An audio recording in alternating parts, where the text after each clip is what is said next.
So, a victory for those seeking accountability. In principle, yes. But it's never that simple, is it? What's the but? Well, another Korea Herald article, this one from 2015, reported that a large piece of land that had been confiscated was actually returned to the descendants of collaborators. Returned? Why? Legal complexities. And this is where the SBS News report is really illuminating. They talked about the sheer scale of wealth involved. Remember that figure for Lee Won-young? The land size. 7.7 times UEDO. Oh. Unbelievable. Just immense. But the law had limitations. For instance, protecting good faith third parties who might have bought property without knowing its history. Okay, so if the land had been sold on, It gets much harder to reclaim. Plus, there were statutes of limitations, time limits on how far back investigations could go. It created loopholes. so even with the law and the political will, actually getting the assets back faced huge hurdles. Huge hurdles. And the SBS report mentioned other challenges. Descendants emigrating, converting assets to cash, making them harder to trace. It's an ongoing struggle. Still trying to recover things today. The efforts continue, yes. Though Wikipedia does note that the priority for any recovered assets is supposed to be rewarding people who contributed to Korean independence or their descendants. Righting historical wrongs. In a way, it's just clearly a very difficult, drawn-out process. It really makes you think about the personal side of this, too. That Reddit thread had an anecdote about Ali Wong's husband. Yeah, that was fascinating. Someone shared that his grandfather, on his Japanese side, was apparently accused of being Chinilpa back in Korea. What happened? This story went that he owned a big textile factory in Seoul, faced these accusations after the war, and then moved the family to Japan and changed their surname. Wow. Just shows how these legacies echo down through families across generations, even across borders. Absolutely. It's not just abstract history, it's personal family stories, sometimes painful ones. And it seems the general public in South Korea hasn't forgotten or forgiven easily. What does the current opinion look like? Well, that 2019 survey by the Research Institute for National Issues gives a pretty clear picture. What did it find? A very large majority of South Koreans feel that Shinilpa haven't been properly punished. Still feel that way, even after the property loss. Yes. There's a strong sense that prominent figures who collaborated should be held accountable, even posthumously. Like how? The survey showed support for things like stopping commemorative projects, honoring them, removing their remains from national cemeteries, revoking medals or honors they might have received. So a desire to correct the historical record and kind of purify the national narrative. Yeah, I think that's a good way to put it. And generally, people agreed with the inclusion of figures in the big dictionary of pro-Japanese collaborators. There's a consensus that these issues still need addressing. A wound that hasn't fully healed. Let's maybe circle back a bit to that immediate post-war period and the U.S. role. We touched on it, but how did that initial U.S. presence shape how collaborators were dealt with? The Wilson Center article on the 1946 uprisings shed some light here. The U.S. military government was in a tough spot. Yeah. It needed people to run the country, and frankly, many Koreans with administrative experience had gained it under the Japanese. Plus, the Cold War was ramping up almost immediately. So using experienced hands, even if they were collaborators, seemed necessary to them. It seems so. Necessary for stability and to counter communist influence.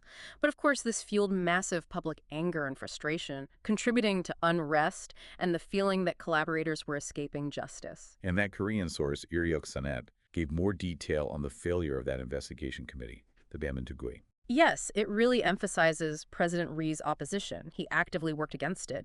And crucially, it mentions how pro-Japanese elements within the police force, people who had served under the Japanese, obstructed the committee's investigations. Wow, the police themselves. Some factions, yes. It shows how deeply embedded collaboration was in parts of the new state apparatus. The U.S. focus on anti-communism kind of inadvertently shielded some of these figures, too. It's just layers upon layers of complexity, global politics hitting local justice efforts, which actually leads us nicely into that other article for the Korean Journal of International Studies about South Korea managing its image in the U.S. in the 70s. Right. This seems like a shift, but it connects. How so? Well, think about it. A nation grappling with this difficult internal history of collaboration, unresolved issues. How does that affect how it presents itself to the world, especially or to its main ally, the U.S.? Okay. I see. The article talks about authoritarian image management. This was under Park Chung-hee, who, remember, had his own Japanese military past. And this was after his Yusen Declaration, when he tightened his grip on power. Exactly. That move brought a lot of international criticism about human rights abuses. So the Park government launched a campaign to basically polish its image in the U.S., in the media, in academia. So while dealing with Chinilpa issues at home, or maybe not dealing with them, they were actively trying to look good abroad. Pretty much. The article details specific efforts targeting outlets like the New York Times, Newsweek, trying to get them to run stories explaining the Yusen system Did positively. they have any success? Some.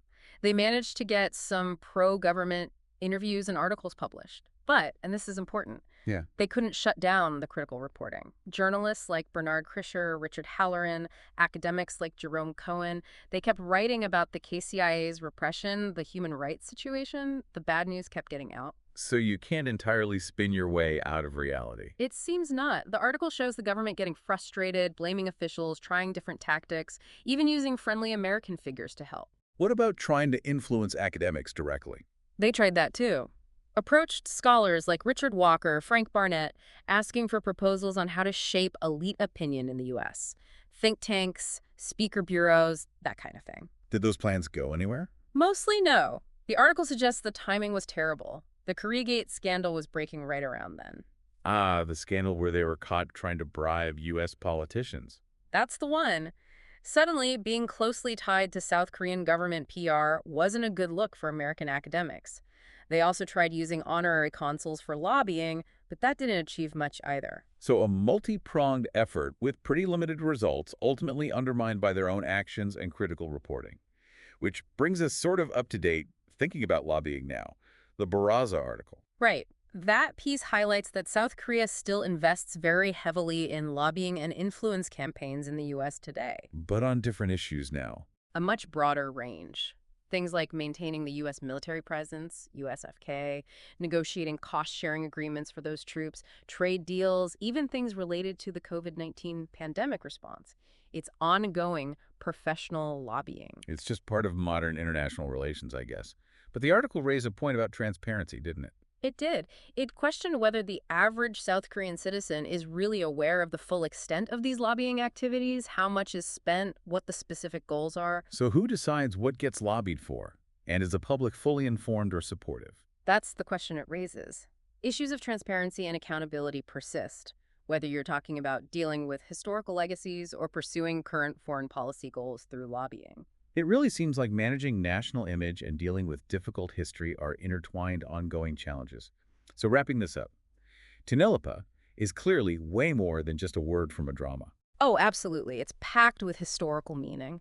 It represents this incredibly painful period of colonial rule and the really long and complicated struggle within South Korea over justice, memory, and national identity. And the effects are still felt today. Right. In those court cases over property and public opinion. Definitely. The consequences of collaboration echo through the generations. It shapes debates about history, affects relations with Japan, and influences how South Korea sees itself. It leaves you with a pretty big question, doesn't it? When a nation's past is this complex, involving collaboration right up to high levels of leadership, how do you truly reconcile with that? Yeah. Especially when those unresolved issues might still be subtly shaping how the country interacts with the world and manages its image today. It really makes you think about what historical accountability means and how nations build and rebuild their identities. Something definitely worth mulling over.